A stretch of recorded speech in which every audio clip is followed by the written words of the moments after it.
Olá, tudo bem com vocês?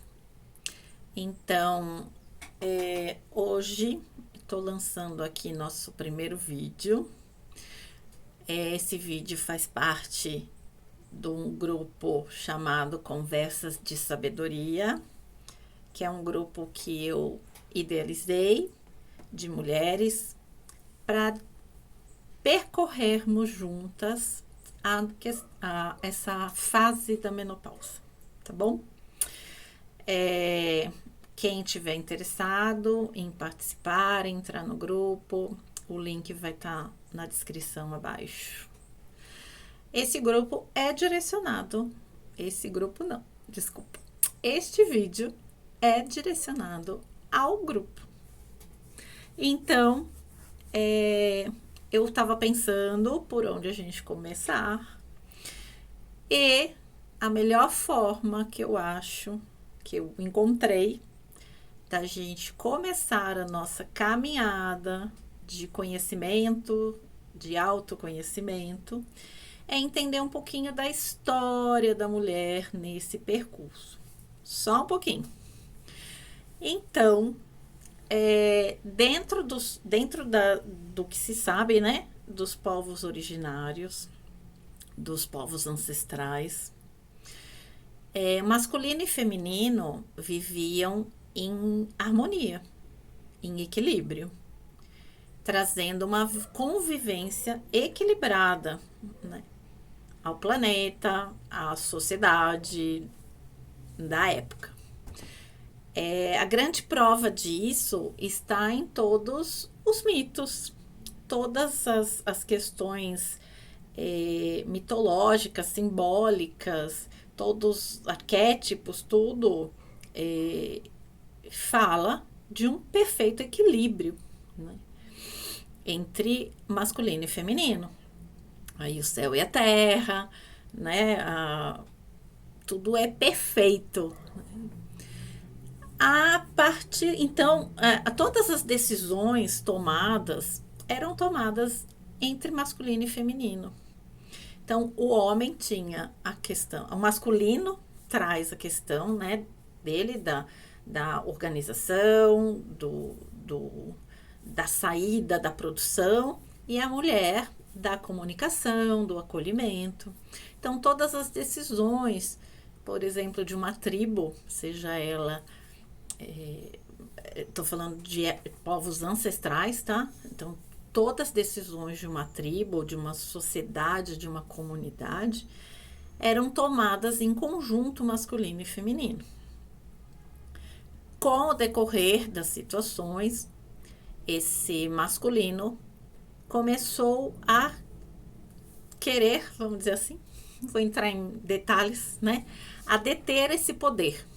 Ele precisa, né, com a própria questão de lutas, de guerras, né, esse masculino precisou crescer muito e se desequilibrou, na verdade, né, e precisou cada vez mais sentir que o poder era dele, masculino, tá? A partir daí começou-se muitas situações históricas que todas têm conhecimento, acredito. Uma delas, onde a gente vai se pegar aqui, só uma delas, é a própria medicina, né? Quem detinha o poder da medicina antigamente, há muitos anos atrás, era a mulher, era o feminino, né? As poções, os chás, as ervas, as tinturas, tudo isso vinha do feminino. A gente consegue ver isso muitas vezes em filmes, né? Esses filmes de épocas muito antigas, tipo Vikings, essas coisas, a gente vê que a mulher é que detinha esse poder. E para o homem ter esse poder da medicina, o que ele precisou fazer? Queimar todas na fogueira, né? Então, quem tinha conhecimento, quem tinha poder, se você curava alguém, você era morta. Então, assim, curou alguém, vai pra fogueira, porque você não serve mais. Você é uma bruxa. Então, é um ponto muito importante na história, porque tudo que é desconhecido é temido, né? Então, tudo que é temido precisa ser destruído, precisa ser amaldiçoado, vamos dizer assim. E aí entra exatamente essa parte do corpo da mulher, né?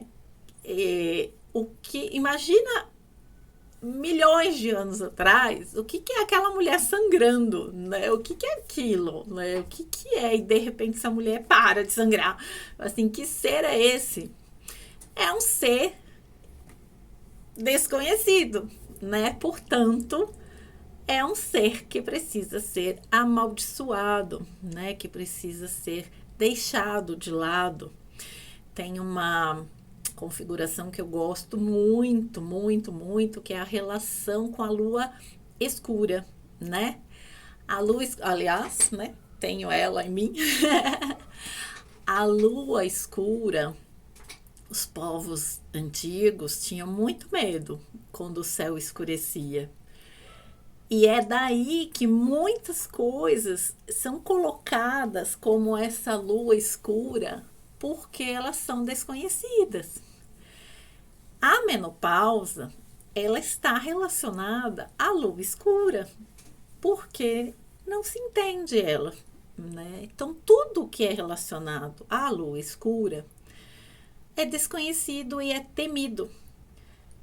Se a gente voltar para a questão dos mitos, a gente vai ver que todas as deusas bruxas são da lua escura.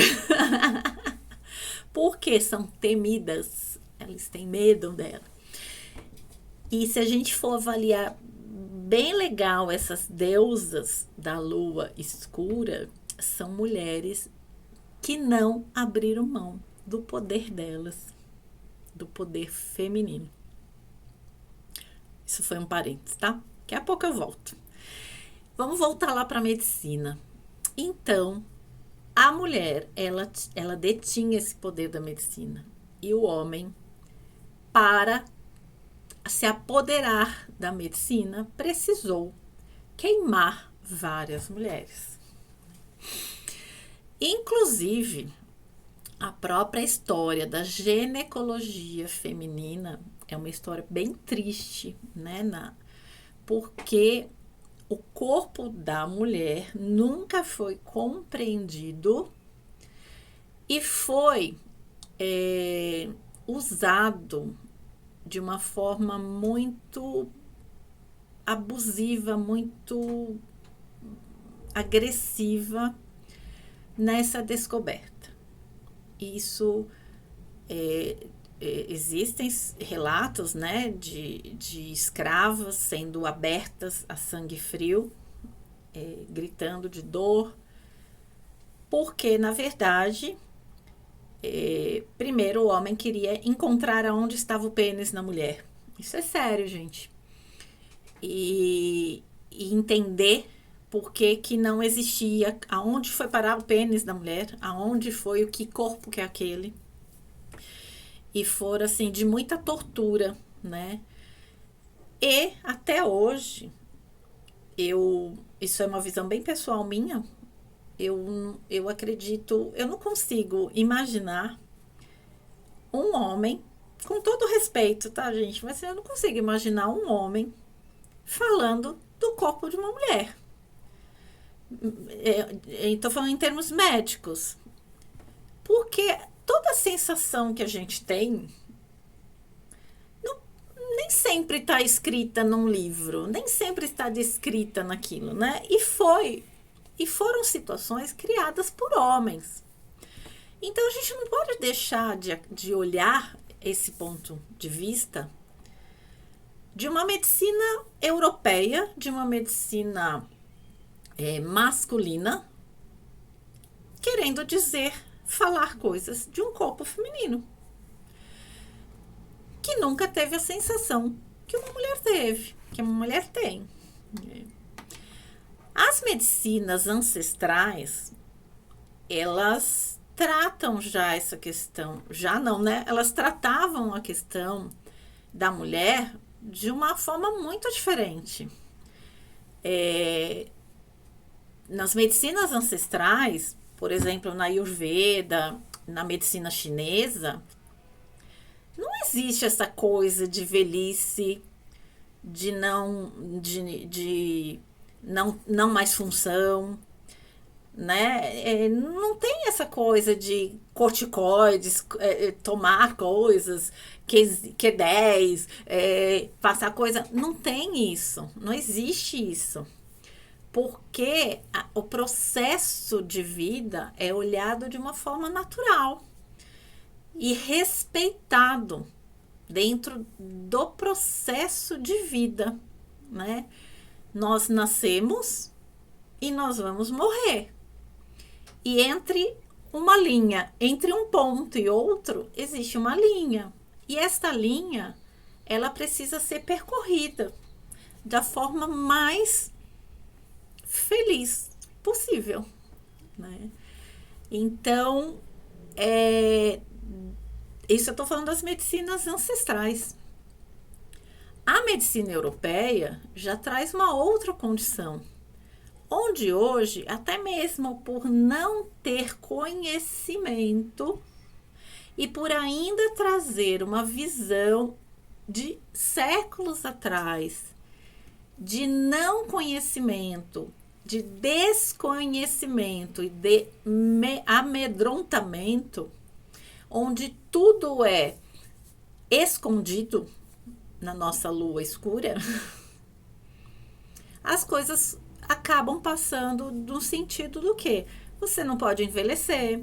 Se você envelhecer, você não serve para mais nada, você não tem mais o poder de gerar nada, você não serve para mais nada. Que é um terrível mal, não é nem mal entendido, um terrível engano. A mulher, sim, ela tem o poder da criação.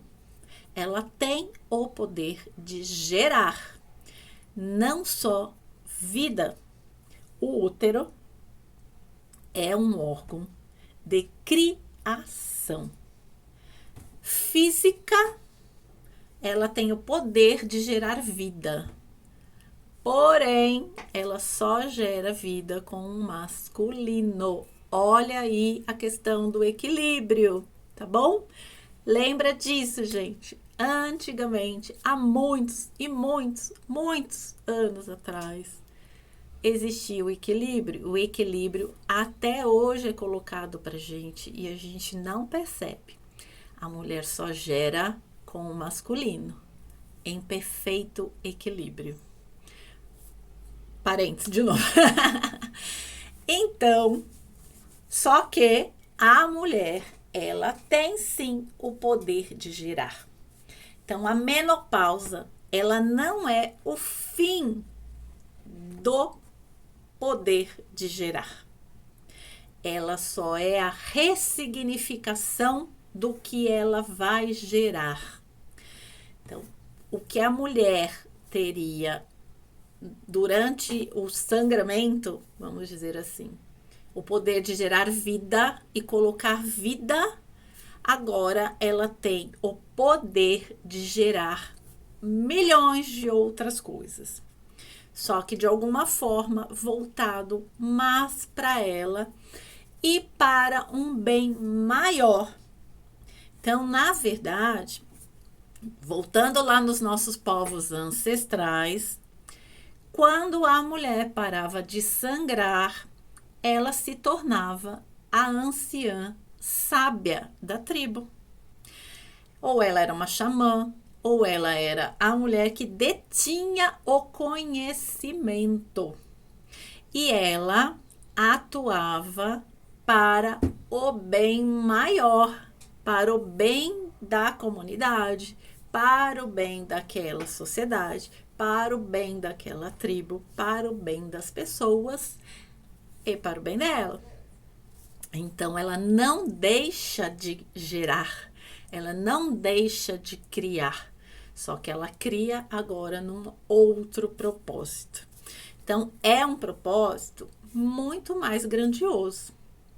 né? Que a mulher, exatamente por essa questão do feminino, por por esse arquétipo feminino, é que é essa qualidade dela. Então, ela gera para uma sociedade, vamos dizer assim, num amor mais altruísta, numa coisa mais livre, mais ampla, mais aberta. Como entender isso, né? Nessa sociedade que, infelizmente, hoje ainda é patriarcal e, aliás, bem agressiva, né? Porque o feminino, eu tenho essa sensação que o feminino vai se curando, mas o masculino adoeceu de vez. Então, precisa voltar num equilíbrio aí desse masculino também começar a se curar, para a gente ter esse equilíbrio de novo, o yin e yang, né? Feminino, masculino, ânimas e ânimo. É isso mesmo. Então, na verdade, qual é o nosso primeiro passo, né? Que eu quero que a gente comece a pensar aqui no grupo, é o seguinte: como que você se vê hoje, né? É uma sociedade que culturalmente acaba massacrando demais, né? A gente vê aí na rede social, só você botar uma carinha assim, ó, de cabelo branco, não sei o que lá, você já é taxada, já é xingada, desleixada, feia, horrorosa, não serve pra nada. Tá tudo bem. O quanto vocês percebem isso? O quanto isso afeta? Eu sei que afeta bastante, tá bom? Por isso que eu tô trazendo esse lado histórico, de que isso existe uma história, não é um fundamento, é só uma história. E como que vocês escutam isso agora, né? Entendendo que a menopausa traz aí uma lua escura, porque ela não é compreendida, ela não é, na verdade, entendida, principalmente pela parte masculina e que massacra o feminino. Esse feminino tão massacrado se habituou a escutar e a lidar com as coisas ruins, né? Infelizmente a gente se acostuma com as coisas ruins. E a gente não deveria se acostumar com as coisas ruins. A gente deveria questionar. Então, na verdade, a intenção de passar esse primeiro conceito do que como realmente a menopausa era vista, na verdade não é só que ela era vista, é o como ela é de verdade, né? Então, assim, os povos originários tinham uma relação muito diferente com a mulher. Essa mulher, eu sei que algumas pessoas do grupo já vão estar mais acostumadas com esse assunto, a questão da tenda vermelha, onde as mulheres se retiravam quando elas menstruavam, né? E que o sangue delas eram entregues para a Mãe Terra. Então, existe todo um ritual de muito poder. E quando essa mulher deixa de sangrar, ela é respeitada como a mulher de mais conhecimento da aldeia. Então, imagina o quanto isso, no decorrer dessa pequena história aí que eu contei para vocês, o quanto isso foi assustando e quanto isso precisou ser massacrado. E hoje a gente chega, muitas das nossas doenças, mais um parênteses aqui, muitas das doenças hoje que a mulher tem é em função desse massacre, desse não entendimento do corpo feminino, tá bom? A TPM é uma delas, gente. Bom, a TPM, na verdade, ela não existiria. Depois, numa outra ocasião, senão o vídeo vai ficar muito longo, a gente vai falar de lua, a gente vai falar de ciclo, a gente vai falar da lua interna, da lua externa, para a gente entender que, na verdade, a maioria das doenças que a gente tem hoje, femininas, elas não teriam um porquê. Elas têm muito de uma questão emocional, de uma questão induzida, disso que eu comentei, do se acostumar com as coisas ruins, né?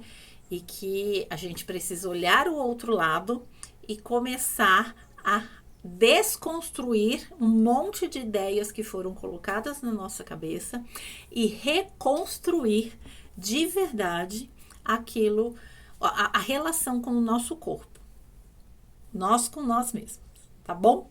Então eu quero muito que vocês pensem nesse vídeo, coloquem comentários, podem colocar em áudios, pode colocar seja o que for. Qual é a sensação que isso trouxe para vocês?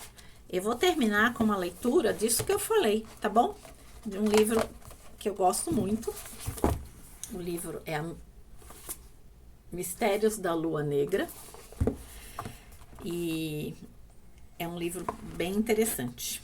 Então, eu vou colocar aqui para vocês um trecho do livro que resume exatamente o que eu falei aqui em uns 20 minutos, né? Em culturas mais antigas, esse rito de passagem, que é a menopausa, iniciava as mulheres em seus papéis como líderes religiosas, guardiãs do conhecimento, da profecia e dos rituais. As pessoas acreditavam que a retenção do poderoso elixir menstrual era a fonte da sabedoria da anciã. Tendo cumprido suas responsabilidades materiais para com a sua família, a anciã da Lua Negra podia mais uma vez viver para si mesma e seguir seu caminho espiritual. Um período aberto de sua vida em que ela poderia agora devotar-se exclusivamente a moldar o seu sangue vital retido em filhos mentais e espirituais em vez de físicos. Então, é bem aquilo que eu falei.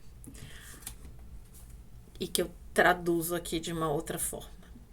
Agora eu não gero filhos físicos, mas eu gero milhões de coisas. Eu posso gerar planos, eu posso gerar sonhos, eu posso gerar viagens, eu posso gerar passeios, eu posso gerar conhecimento, eu posso gerar, eu gero, eu crio. Então, estamos longe, muito longe de ser mulheres que não têm mais o que fazer. Pelo contrário, estamos começando uma nova fase onde temos muito o que fazer. Então, essa semana eu quero que vocês pensem muito nisso. Bota isso no coração, vê como que isso cai para vocês, vê o que isso traz para vocês. Se traz angústia, fala. Se traz alegria, fala. Fala o que isso mobiliza em vocês. Tudo, tá bom? E semana que vem a gente vai se falando no grupo. Quinta-feira que vem tem outro vídeo e a gente vai continuando. Quero esse grupo fervendo de comentários, de trocas de opiniões e um monte de coisa, tá bom? Beijinhos!